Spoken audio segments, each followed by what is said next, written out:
আমার স্বামী টিটু ঘর জামাই থাকত আমাদের বাড়িতে, কিন্তু সে ছিল অকর্মা, কোনো কাজ করতে পারত না। কিন্তু তাকে আমি অনেক পছন্দ করতাম, তাই বিয়ে করে ফেলি। আমার মেজ ভাবির সন্তান হতো না, তাই আমার মেজ ভাই সবসময় মনমরা হয়ে থাকত আর ভাবিকে বলতো তোকে ছেড়ে দিয়ে আরও একটা বিয়ে করব। কিন্তু হঠাৎ একদিন রাতে লক্ষ্য করলাম আমার স্বামী টিটু মেজ ভাবির ঘর থেকে বের হচ্ছে। তার কিছুদিন পর ভাবি মহতে যাচ্ছে। আমি তা শুনে আমার মাথা ঘুরে গেল। তাহলে কি আমার স্বামী ভাবিকে? তাহলে মূল ঘটনাটা খুলে বলি।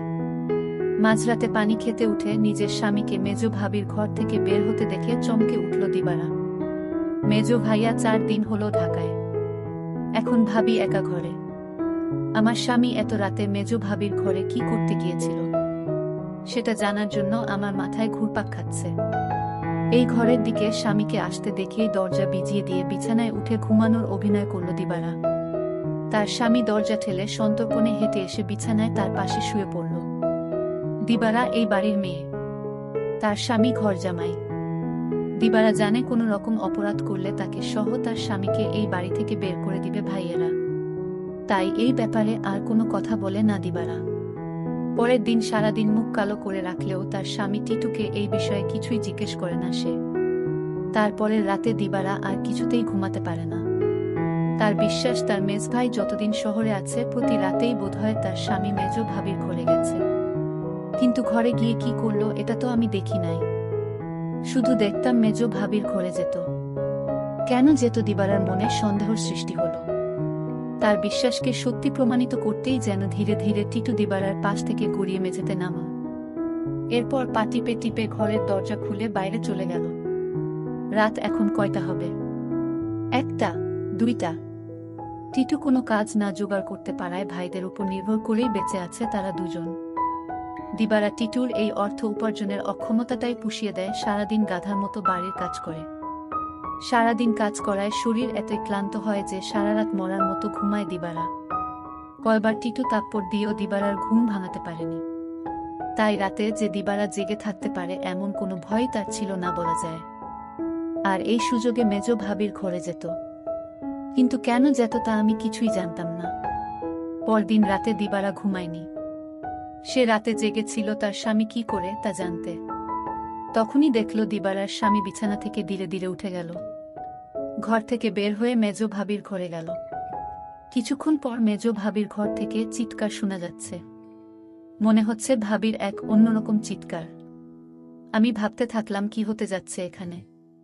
আমি কিছুটা আন্দাজ করতে পারলাম না আসলে ওই ঘরে কি হচ্ছে। টিটু চলে যেতেই বালিশে মুখ গুজে ফুপিয়ে কেঁদে উঠল দিবারা। সে তার স্বামীকে কত ভালোবাসে, সে কিনা করে সারাদিন তার জন্য, আর সে কিনা তার সাথে বিশ্বাসঘাতকতা করতে পারে। দিবারা ভাবল ওই ভাবির ঘরে কেন আমার স্বামী টিটু যায়, এটা আমার যে করে হোক জানতে হবে। পরের 2 রাত অনেক চেষ্টা করেও জেগে থাকতে পারল না দিবারা। সারাদিনের কাজের ধকলে এতই ক্লান্ত থাকত যে মাঝরাত পর্যন্ত বিছানায় শুয়ে জেগে থাকা তার পক্ষে অসম্ভব ছিল। তারপরে যখন মেজ ভাই চলে এলো তখন থেকে দিবারা কিছুটা নিশ্চিন্ত হল। তারও কয়েকদিন পর এক রাতে গভীর ঘুমে ঘুমিয়ে রয়েছে দিবারা। অনেক ধাক্কাধাক্কি করে তাকে উঠালো তার স্বামী টিটু। ঘুম জড়ানো ক্লান্ত কণ্ঠে দিবারা বলল, কি হয়েছে? এত রাইতে ডাকেন কেন? লাইটটা একটু জ্বালাও তো। সারাদিন কাম কইরা কুল পাই না। উনি আছেন তার চিন্তায়, এখন ঘুমান। এই বাড়ির সবচেয়ে অবস্থাপন্ন বলা যায় মেজ ভাই শহীদকে। তার স্ত্রীও অবস্থাসম্পন্ন ঘরের মেয়ে। শহীদ মিয়ার বড় চালের আড়তের ব্যবসা। গ্রামের দিকে হলেও শহীদের ঘরটা দেখার মতো। ইট সিমেন্টের দেয়াল আর টিনের দোচালা। তার ডান পাশে 2টো ইটের তৈরি ছাপড়া ঘরে থাকে ছোট ভাই বাদল আর বড় ভাই জলিল। তাদের 2টো ঘরের মুখোমুখি উঠান পেরিয়ে একটা টিন আর বাঁশের তৈরি ঘর। এখানেই দিবারা আর টিটুর সংসার। দিবারা খুব চিকন আর কালো হওয়াতে বাবা মায়ের মৃত্যুর পর 3 ভাই অনেক খুঁজেও কোনো পাত্র পায় না। শেষমেশ এক ভব ঘুরে ভাদাইমা গোছের এই টিটুকে ঘর জামাই হিসেবে আনে। ভেবেছিল টুকটাক কিছু কাজে তাকে লাগাবে, কিন্তু সে পুরোই অকর্মা। সেই দিনের প্রায় 1 মাস পর বাড়িতে বিরাট উৎসবের মতো আয়োজন হলো। দিবারার ছোট ভাইয়ের 2টা আর বড় ভাইয়ের 3টা সন্তান হলেও মেজো ভাই বিয়ের 4 বছর পরেও সন্তানের মুখ দেখতে পারেননি। মেজো ভাই আরেকটা বিয়ে করবেন কিনা এটা নিয়ে চিন্তা ভাবনা করছিলেন। যে স্ত্রী তাকে সন্তানের মুখ দেখাতে পারবে, মেজো বউকে তাহলে এই বাড়ি ছেড়ে চলে যেতে হতো। ঠিক এই সময়েই আনন্দ সংবাদটা পেল সবাই। মেজো বৌমা হতে চলেছে। মেজো ভাইয়া আর ভাবির আনন্দ দেখে কে। এই উপলক্ষেই এই উৎসব আয়োজন। দিবারা যখন আনন্দের সাথে টিটুকে এই খবরটা দিল তখন সে সামান্য একটু মুচকি হেসে বলল, ভালোই তো। শুনছিলাম কোনো ফকিরের কাছ থেকে পানি পড়া নিচ্ছে। ফকিরটা কামেল। সেও কি যাবে নাকি সেই ফকিরের কাছে? কোথায় থাকে সে? যেখানেই থাকুক, তুমি যাবে কি না সেটা বলো। দিবারা বলল, আমার দরকার নাই। আমি সবই বুঝি। তুমি ভাবিরে ফকিরের কাছ থেকে পানি পড়া এনে দাও, এটা তোমার বানানো কথা। এটা আমি বিশ্বাস করি না। দিবারা আরো বলল, আমি একদিন তোমার এই রহস্য খুঁজে বের করব। আর যেদিন তুমি ধরা পড়বে সেদিন বুঝতে পারবে তোমার কি অবস্থা হয়। টিটু তখন বলেছিল, তুমি আমারে বিশ্বাস করো না। দিবারা বলল, করি, কিন্তু তুমি তোমার প্রতি আমার বিশ্বাস দিন দিন উঠে যাচ্ছে। যতদিন পর্যন্ত আমি জানতে না পারবো তুমি মেজো ভাবির ঘরে কেন যাও, ততদিন পর্যন্ত তোমার প্রতি আমার আর বিশ্বাস হবে আর হবে না। দিবারা এই কথা বলে ঘুমাতে গেল। তার স্বামী টিটু তার সাথে শোয়া ছিল, কিন্তু হঠাৎ করেই দেখল তার স্বামী বিছানায় নাই।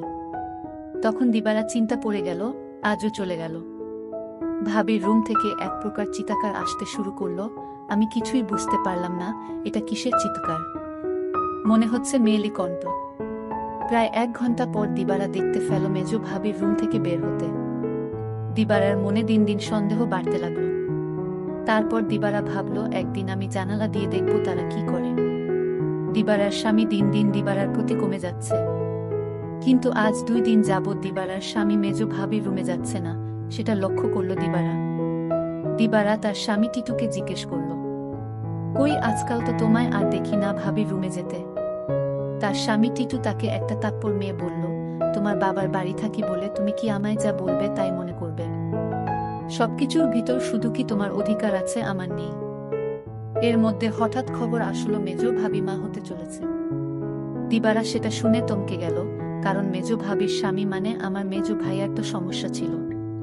তাহলে কিভাবে সে মা হতে চলল? আমার মাথায় কোনো কাজ করছে না। আমার মনে সন্দেহ হতে লাগলো। দিবারা তার স্বামীকে বলল, আপনি এখন আর দেখি দিবারা রুমে যান না কেন? কখন কি করব সেটা আমার ব্যাপার। যাই হোক, আমি এবার অপেক্ষায় আছি কখন আবার আমার স্বামী তার রুমে যায় সেই প্রতীক্ষায়। এর কিছুদিন পর তার স্বামী টিটু ভাবির রুমে গেল। তারপর আমি জানালা দিয়ে যা দেখলাম তা দেখে আমার চোখ ছানা বড়া হয়ে গেল। দিবারা এই দৃশ্য দেখে সে বিছানায় শুয়ে কান্না করতে লাগলো। ঠিক তখনই আমার স্বামী টিটু আমার রুমে এসে পড়ল আর আমায় বলতে লাগলো, আরে শাহানা, লাইট জ্বালাও না, দেখ কি দেই। বিরক্ত হয়েই বিছানা থেকে নেমে লাইট জ্বালালো দিবারা। তারপর চকিতে এসে বসল। টিটু তার সবগুলো দাঁত বের করে হেসে পাঞ্জাবির পকেট থেকে এক জোড়া চুড়ি বের করল। আরেকটু কাছে আসো, পরায়া দেই। চুড়িগুলো দেখে চিনল দিবারা এগুলো স্বর্ণের। আর এর মালিক যে মেজো ভাবি ছাড়া কেউ না, তাও সে ভালো করে জানে। সে ভয়ে ভয়ে ফিসফিস করে বলল, এগুলা তো মেজো ভাবির, তুমি পাইলা কই? আরে ভয় পাইও না, চুরি করি নাই, মেজো ভাবি আমারে দিচ্ছে। বলো কি? সে কেন দেবে? তোমারে একটা কথা কই। কই কই কইরাও এতদিন কইতে পারি নাই শর্মে। ভাবছিলাম তুমি আমারে ভুল বুঝবা, কিন্তু তোমারে আমি কি কিছু গোপন করি বলো? ভুল বুঝো না বউ।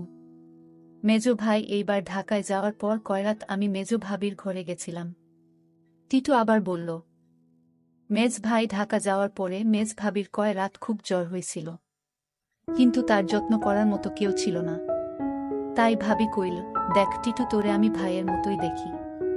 আমার সারাদিন ভালো লাগে, খালি একটু দুর্বলতা থাকে, কিন্তু রাত হইলেই জ্বর বাড়ে। তুই কি রাইতে আইসা আমার মাথায় একটু পানি ঢালতে পারবি? দিবারা অবাক হয়ে বলল, আমারে কইতে পারত।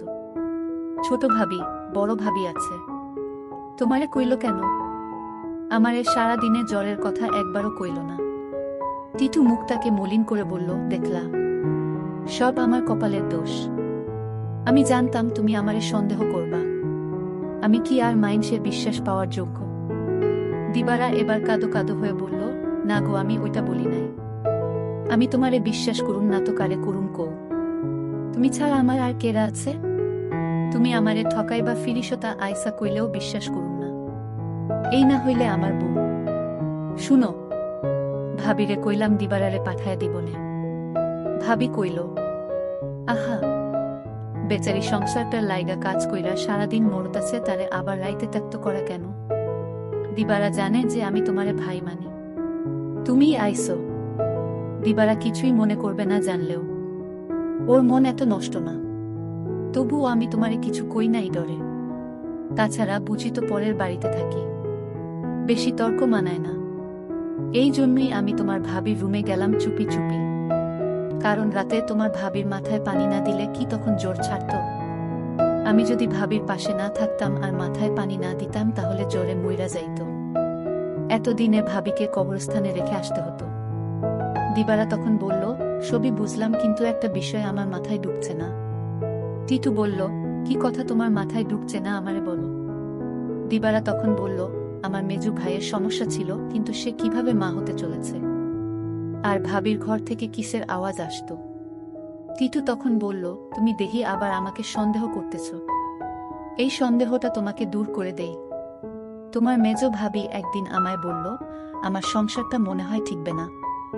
আমি বলেছিলাম, কেন টিকবে না? কারণ আমার কোনো সন্তান নেই, তাই স্বামী আরেকটা বিয়ে করতে পারে বলে আমায় বলল। আর তখনই আমি বলেছিলাম, তোমার ভাবিকে শোনো, তুমি কিছু চিন্তা করো না, আমি সব ব্যবস্থা করতাছি। আমি তখন এক ফকির বাবার কাছে গেলাম। ভাবির সমস্যাগুলো খুলে বললাম। ফকির বাবা বলল, আমি তোমায় এক গ্লাস পানি পড়া দিব। সেটা 2-3 ফুটা করে সপ্তাহখানে খেতে হবে। তাও নিজ হাতে খেলে হবে না, তার স্বামী তাকে কাওয়াই দিতে হবে। তখন তো বড় ভাই বাড়িতে ছিল না। আমি কোনো উপায় না পেয়ে এক গ্লাস পানি পড়া নিয়ে আসলাম। আর এই ফকির বাবার পানি পড়া খেয়ে আল্লাহর রহমতে সে সন্তান লাভ করেছে, বুঝলে এবার দিবারা। আর তোমার ভাবির ঘর থেকে যে শব্দ আসতো সেটা ছিল LED শব্দ। তুমি তো শুধু শুধু আমায় সন্দেহ করতে। দিবারার চোখ ভিজে উঠে। আহা, তার এই স্বামীকে আর ভাবিকেই নাকি সে ভুল বুঝেছে। কি বাজে চিন্তাই না করেছে সেই রাতে তার স্বামীকে ভাবির ঘর থেকে বের হতে দেখে। সে সিদ্ধান্ত নেয় তার সহজ সরল এই স্বামীকে আর কোনোদিন সন্দেহ করবে না সে। টিটু বলল, আমি সেবা যত্ন করাতেই তো ভাবি সুস্থ হইয়া গেল। তাই তো খুশি হইয়া দিল এই চুরি জোড়া, কইল দিবারারে দিও। তবে দিনের বেলা এটা পইর না সাহানা। বুঝি তো পরের ঘরে থাকি, 5 লোকে 5 কথা কইব। দিবারা তখন কেঁদে কেঁদে বলল, আমি তোমাকে অনেক কষ্ট দিয়েছি, তোমাকে অযথা সন্দেহ করেছি, আসলে তুমি নিষ্পাপ। দিবারা বলল, তুমি মেজো ভাবির ঘরে গিয়ে মেজো ভাবিকে মায়ের মতো যত্ন করে সুস্থ করে তুলেছে, এরকম স্বামী এখনকার যুগে পাওয়া বড় কঠিন। দিবারা বলল, আমায় ক্ষমা করে দিও তুমি। তুমি ক্ষমা না করলে আল্লাহ আমাকে ক্ষমা করবে না। টিটু তখন হেসে বলল, আমি তোমাকে ক্ষমা করে দিয়েছি। বন্ধুরা, আজকের গল্পটি কেমন লাগলো তা অবশ্যই কমেন্ট করে জানাবেন। আর এরকম নতুন নতুন ভিডিও পেতে আমার চ্যানেলটিকে সাবস্ক্রাইব করে পাশে থাকবেন। ধন্যবাদ।